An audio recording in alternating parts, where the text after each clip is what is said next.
Phones are getting a speed boost. Qualcomm on Monday unveiled its newest, highest-end smartphone processor, the Snapdragon 888 Plus. The chipset supercharges the Snapdragon 888, which arrived earlier this year in premium phones like the Samsung Galaxy S21. Qualcomm increased the clock speed on the Snapdragon 888 Plus CPU, the brains of the chipset, to 3 GHz from 2.84 GHz in the Snapdragon 888. The improvement will let phone users better complete intensive tasks, like streaming video and playing games. And Qualcomm also boosted the artificial intelligence capabilities by over 20%, making video calls and entertainment more immersive. Device makers are working on more than 130 designs using the Snapdragon 888 and 888 Plus, Qualcomm said. The 888 Plus will be in devices starting in the third quarter. It fuels profoundly intelligent entertainment experiences with AI-enhanced gameplay, streaming, photography and more, Qualcomm's incoming CEO, Cristiano Amon, said during a virtual presentation at Mobile World Congress 2021. It's all designed to bring the most premium mobile experiences to flagship Android devices across the globe. While MWC is proceeding in person in Barcelona this week, most major companies have opted to participate virtually instead of sending employees to Spain. That includes Qualcomm, as well as Samsung, Google and Ericsson.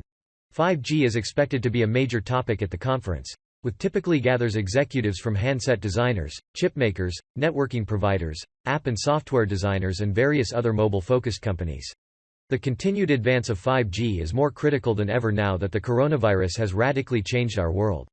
The next-generation cellular technology, which boasts anywhere from 10 to 100 times the speed of 4G and rapid-fire responsiveness, could improve everything from simple video conferencing to telemedicine and advanced augmented and virtual reality.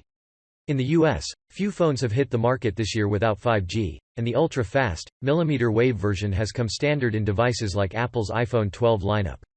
While many consumers now have 5G phones, there still isn't yet the killer app that shows consumers what the connectivity can really do. Amon spent much of his MWC keynote, which Qualcomm showed reporters ahead of the conference, talking about Qualcomm's efforts to push 5G beyond the phone. The company's cellular technology is now used in PCs, cars, smart Internet of Things devices, fixed wireless products and infrastructure to power 5G networks. Qualcomm is really executing on the opportunity that we have now for our technology to go beyond mobile, Amon said during a meeting with reporters ahead of MWC. Along with the Snapdragon 888 Plus, Qualcomm unveiled its second-generation 5G RAN platform for small cells.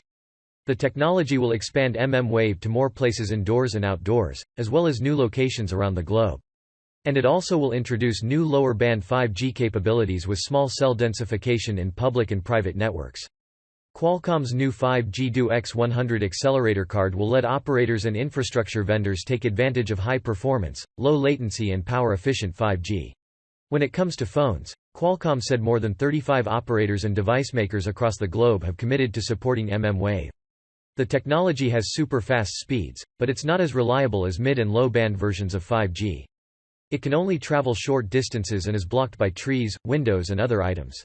Verizon has been mmWave's biggest proponent while virtually all other carriers across the globe have favored slower but more reliable versions of 5G. Even in the US, mmWave is only in dense parts of cities or in venues like sports arenas. But mmWave's footprint should improve, Qualcomm said. 5G mmWave is many times perceived as a technology that's very US-centric, Ignacio Contreras, Qualcomm Senior Director of Product Marketing, said during a meeting with reporters ahead of MWC. But if you look at the composition of these companies explicitly that are stating their support, this is anything but a US-centric picture. The connectivity will be in China, Europe, Japan, Korea, North America and Southeast Asia, Qualcomm said. China Unicom plans to roll out mmWave for the 2022 Winter Olympics in Beijing, while Oppo said it plans to launch 5G mmWave devices in the near future, possibly as soon as next year, Contreras said.